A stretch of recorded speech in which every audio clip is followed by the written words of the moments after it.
Je vais commencer par proposer à Delphine de se présenter, et puis après j'en ferai de même.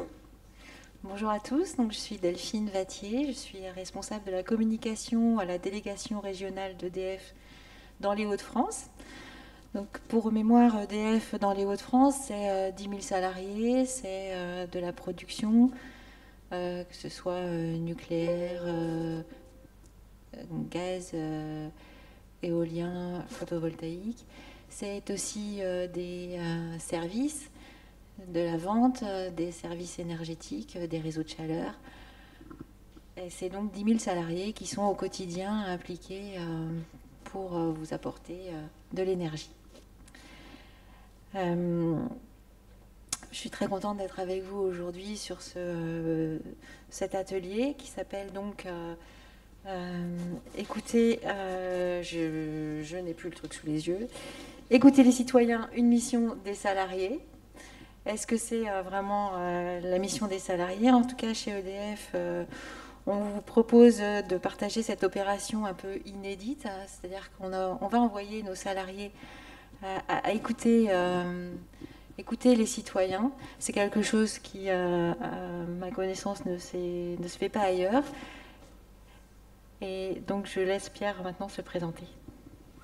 Merci Delphine. Donc moi-même, Pierre Criton, je fais partie d'une toute petite équipe de 7 personnes qui travaillent pour le groupe EDF et qui travaillent dans le domaine de ce qu'on appelle l'intelligence collective. Je vais y revenir en quelques mots. Et je suis passé auparavant par la production nucléaire, par la production hydroélectrique. Donc voilà un peu par l'ensemble du mix de production d'EDF.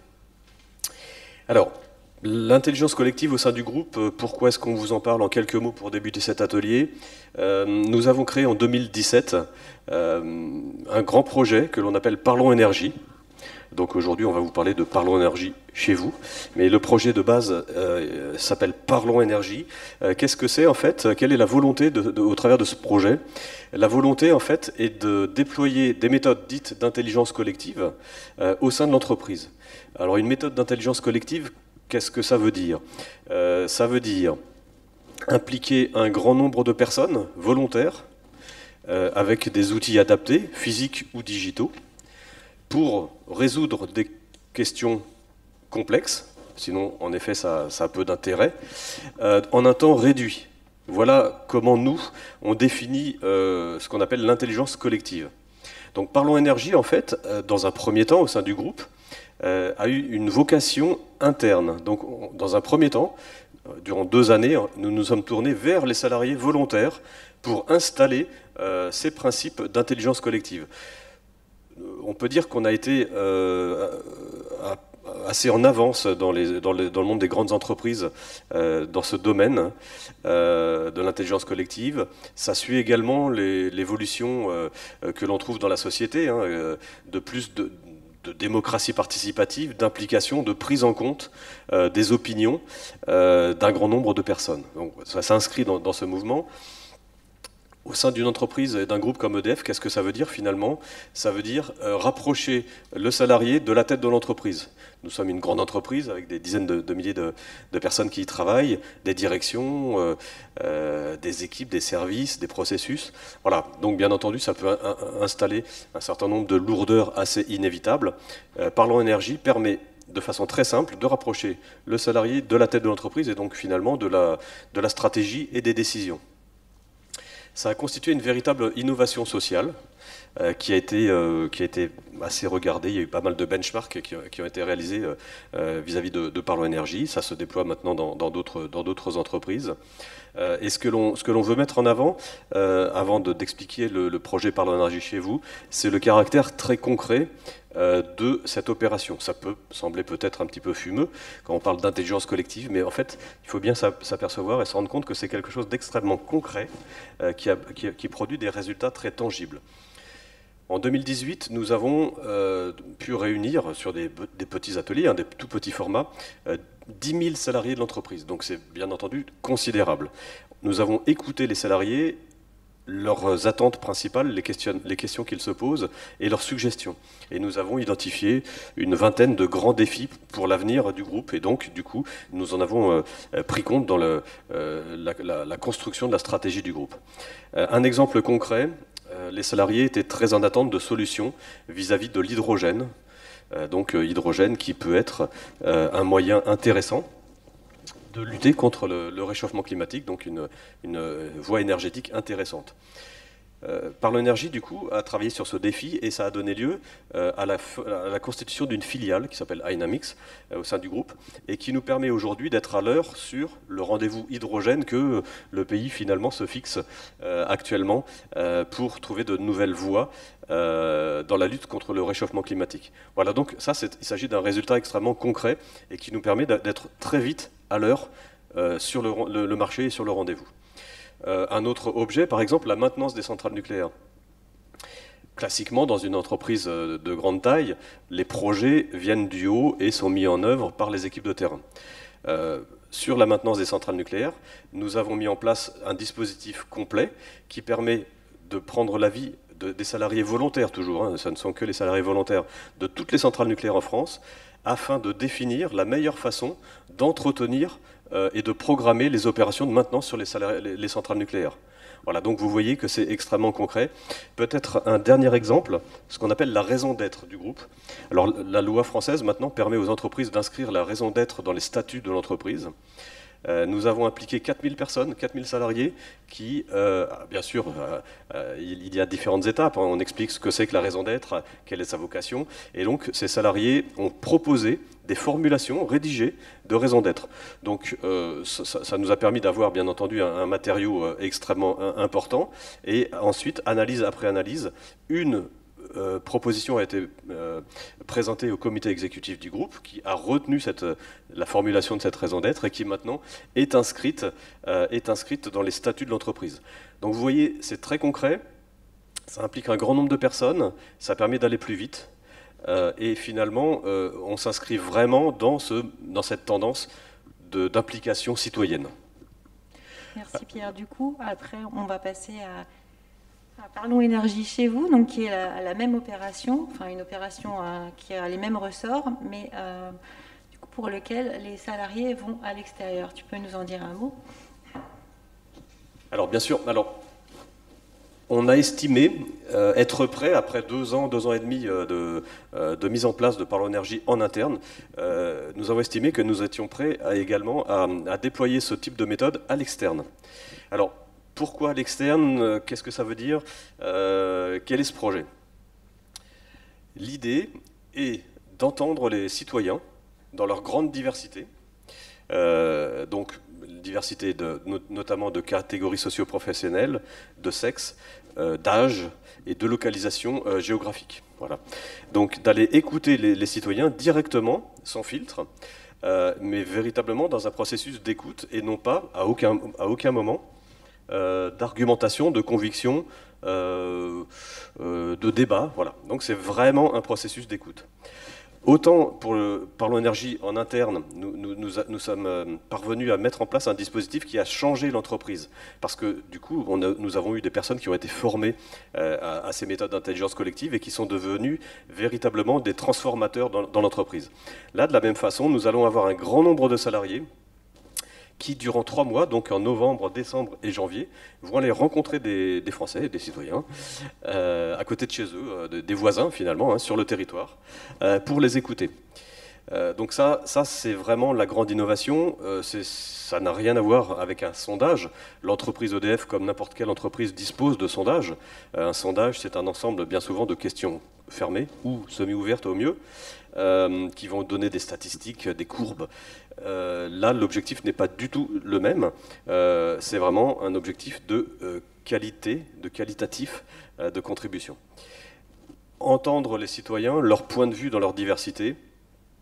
Alors bien entendu, nous allons entendre des personnes qui ont un avis peut-être pointu sur l'électricité et l'énergie et le climat en général. Peut-être d'autres personnes dont c'est moins le sujet de préoccupation. Voilà, donc nous allons tout entendre, mais également entendre les questions que ces personnes se posent. et finalement arriver à agglomérer leurs grandes attentes, leurs points de vue, leur vision du territoire, les consensus et clivages. Vous savez bien que EDF est sur un secteur qui fait débat, bien entendu. Ça n'est pas un scoop. Donc si on parle de nucléaire, bien entendu, ça fait débat. Si on parle d'éolien ou de photovoltaïque, ça fait débat également. Alors ici, nous sommes moins dans une région hydraulique, mais quand vous êtes dans une région hydraulique, ça fait débat également. Voilà, une source de production d'énergie fait débat, même si elle est essentielle, bien entendu, à la vie quotidienne et au développement d'un pays et d'un territoire. Donc, identifier les consensus, les clivages également, c'est extrêmement important pour nous.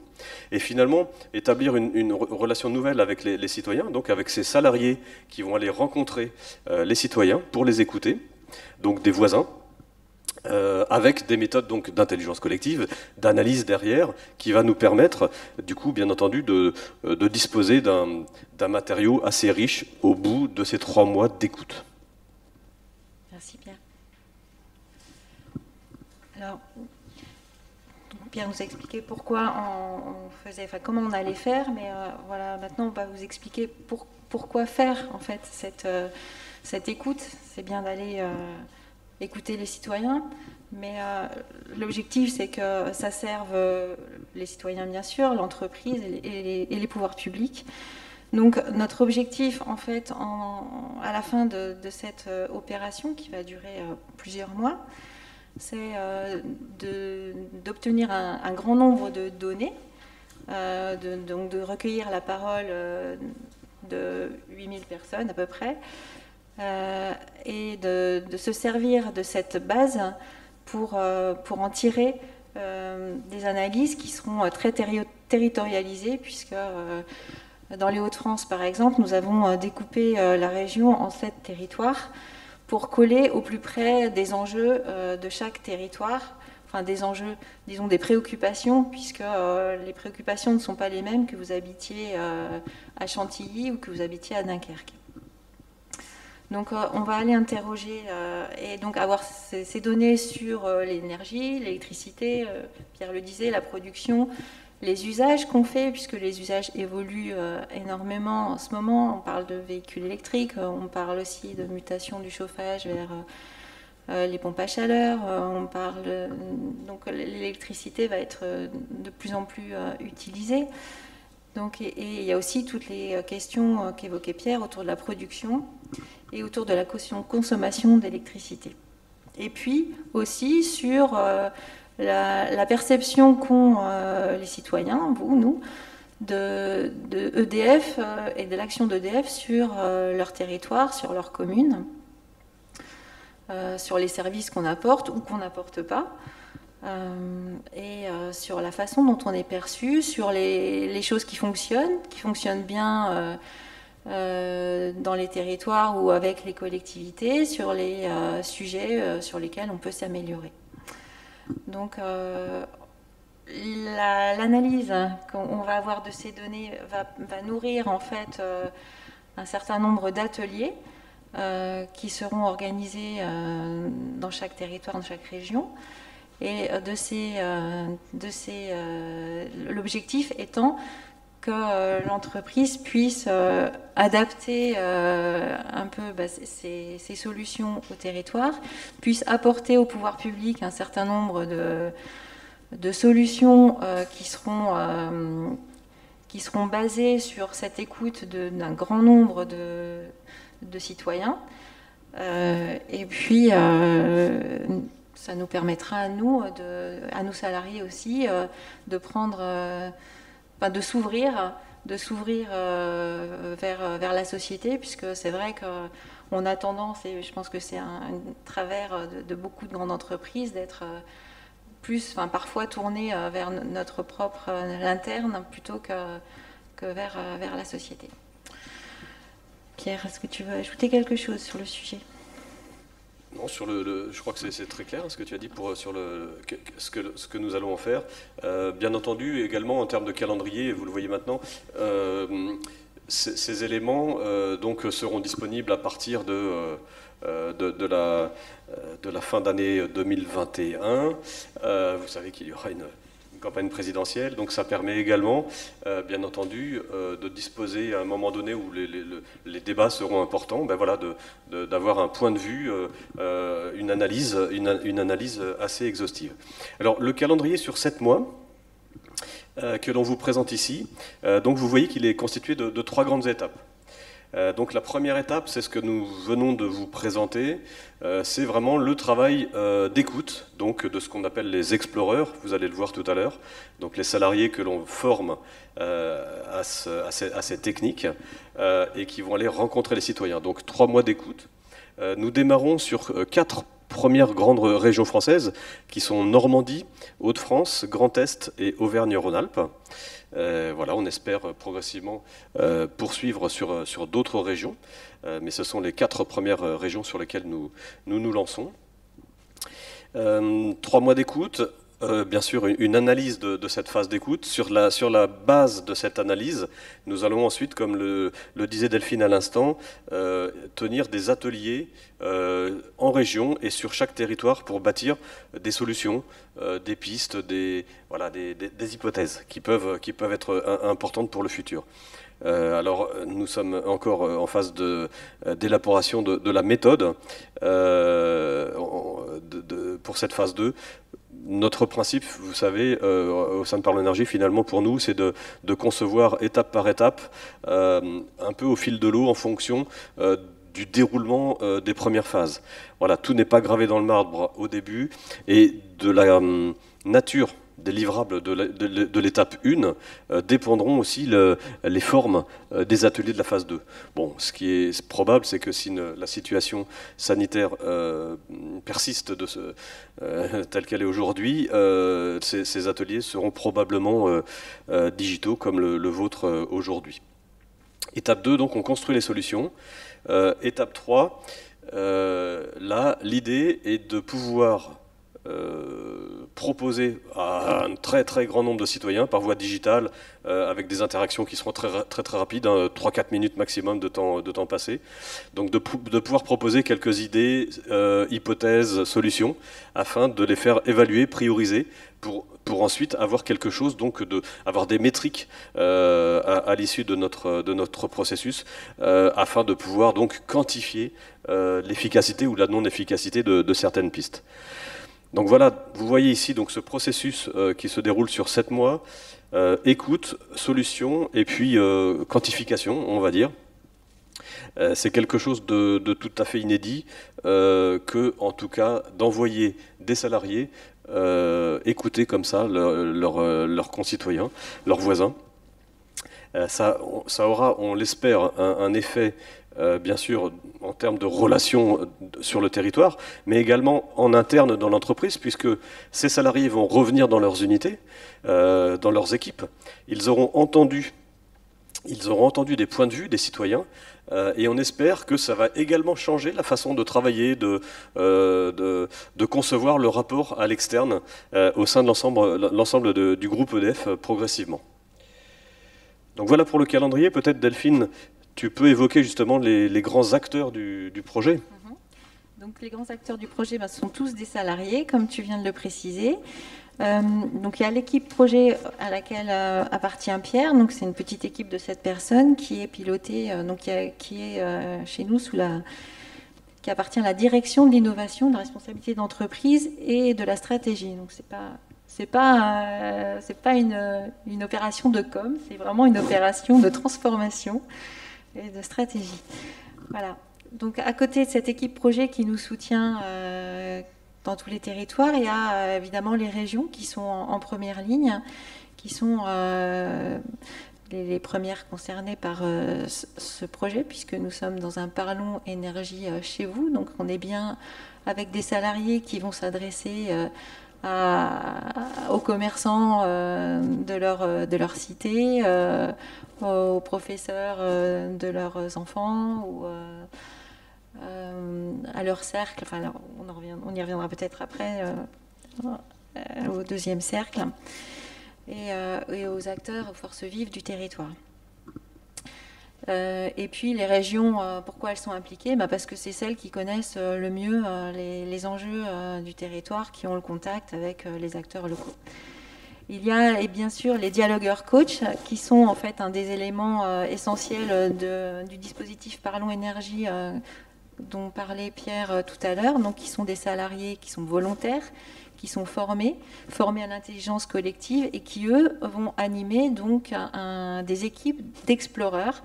Alors les exploreurs, c'est le nom qu'on a donné à tous ces salariés qui sont également volontaires pour aller à l'écoute des citoyens.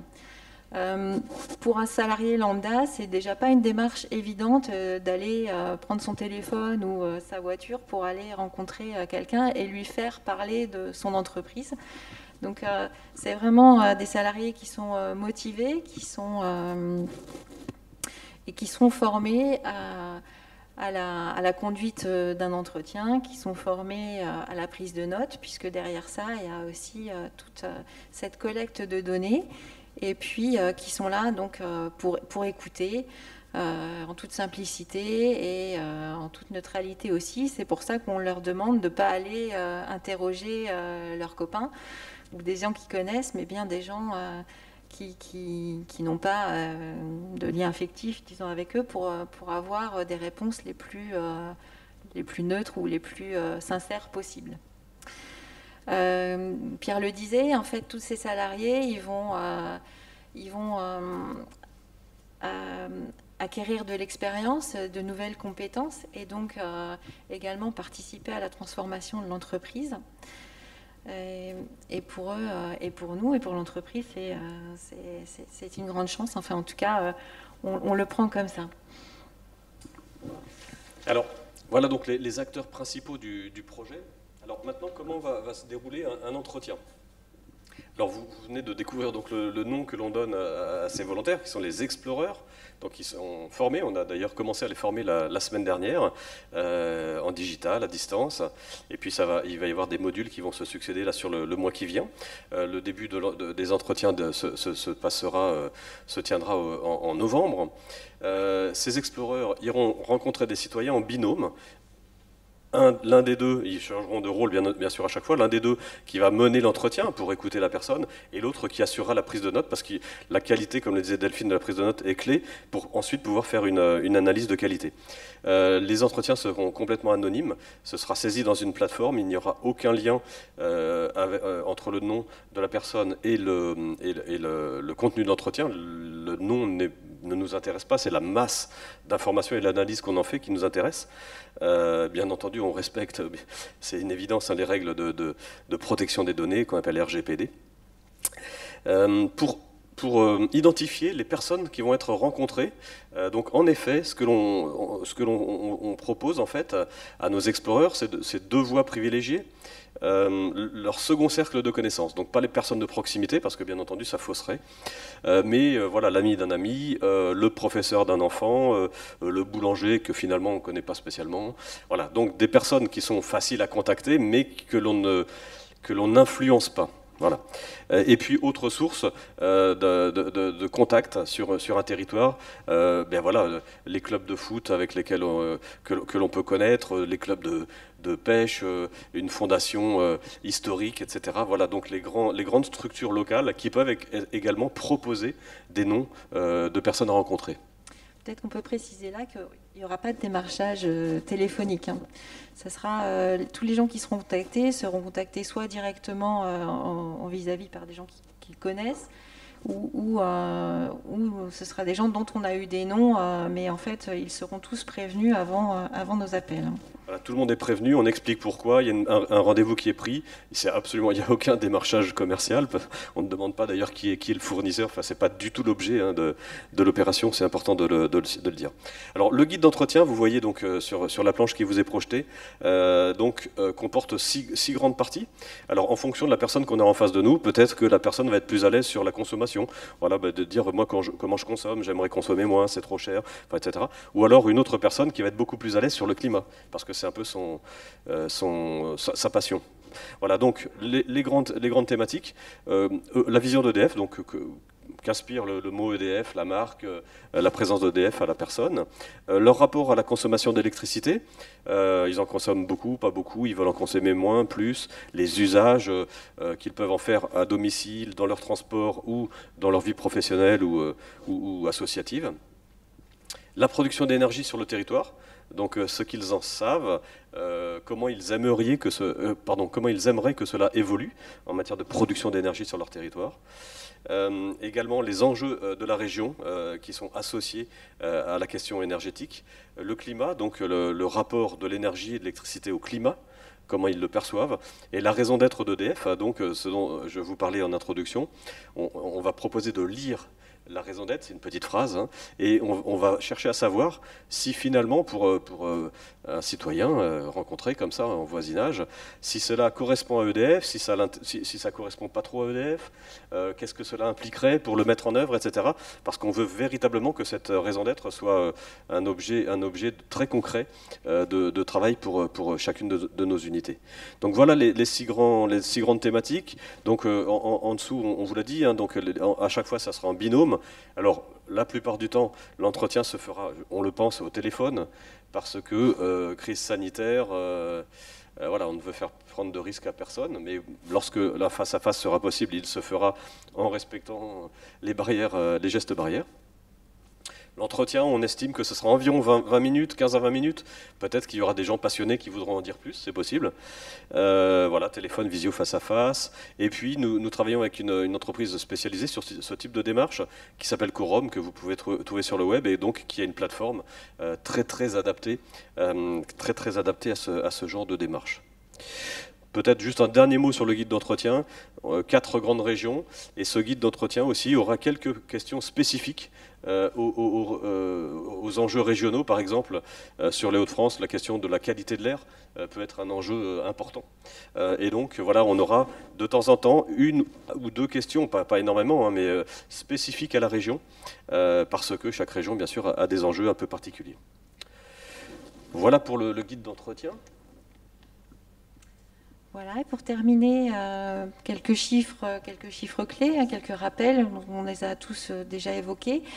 Donc on démarre par 4 régions, Pierre vous les a rappelées, donc la Normandie, les Hauts-de-France, le Grand Est et Auvergne-Rhône-Alpes. On vise 8000 entretiens citoyens, ce qui est déjà énorme, pour 400 salariés exploreurs qui mèneront ces entretiens, donc soutenus par, je vous le rappelle, les dialogueurs coach, et puis l'équipe de Parlons Énergie. Donc ça va durer 3 mois de recueil d'expressions citoyennes, donc qui vont démarrer début novembre, avec une petite exception pour Dunkerque et toute la façade de la Manche, enfin toute la façade du Nord et du Pas-de-Calais, puisqu'il y a un débat public en cours sur lequel on ne veut pas interférer. On va donc rencontrer des citoyens, monsieur et madame tout le monde, et également des élus qui seront répartis donc, sur toute la région. De la même façon, ces élus seront prévenus par avance que les exploreurs viendront les interroger. L'idée étant d'avoir effectivement de recueillir l'avis et l'expression de tout ce qui fait la région, c'est-à-dire les habitants, les chefs d'entreprise, les associations environnementales, les élus bien sûr, et donc les étudiants également, absolument. Et donc, après ces 3 mois de recueil, Pierre vous l'a dit, on aura 14 ateliers de co-construction dans chaque région. Et puis ensuite, les propositions qui seront faites et mises en ligne et disponibles pour tous les citoyens.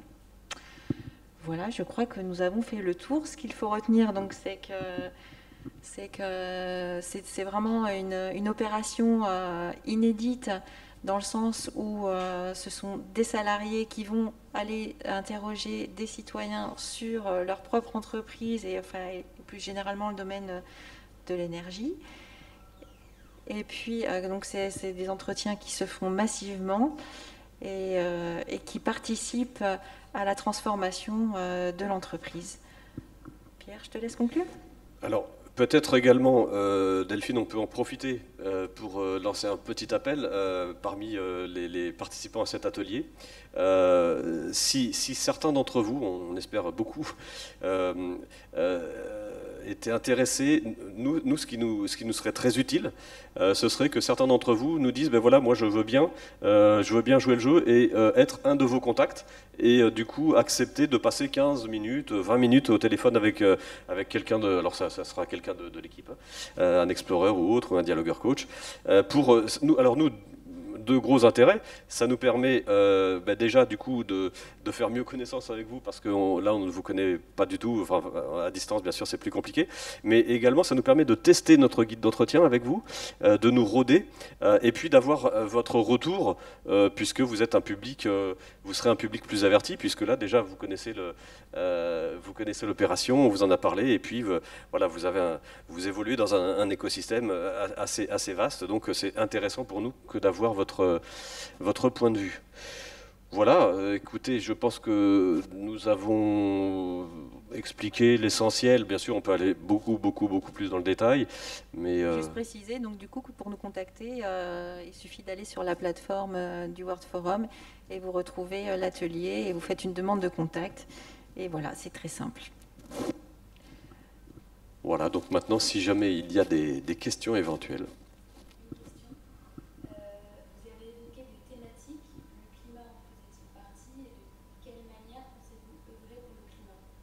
Alors, vous l'avez vu, hein, parmi les 6 thématiques, donc, nous avons la question du climat, puisque ben, voilà, dans notre raison d'être, on veut inventer un avenir faible en CO2, voilà, donc c'est notre engagement. Donc, ce qu'il faut bien voir, c'est que dans les questions que l'on pose, elles sont extrêmement ouvertes, hein. On ne va pas demander des choses extrêmement précises, parce que nous n'avons pas des spécialistes en face de nous, on ne veut pas mettre les gens mal à l'aise. Voilà, donc là, les questions sur le climat vont être plus sur pensez-vous que le pays aille dans le bon ou le mauvais sens actuellement en matière de lutte contre le réchauffement climatique, et pourquoi. Donc voilà, on veut voir ce que les gens pensent de cela.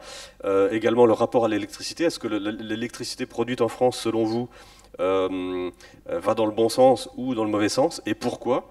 Voilà, l'idée, c'est plus d'engager finalement un processus d'écoute sur comment est-ce que les personnes perçoivent l'évolution climatique, enfin la lutte contre le réchauffement climatique, mais également perçoivent le positionnement du pays en matière de production d'électricité vis-à-vis de cette question climatique.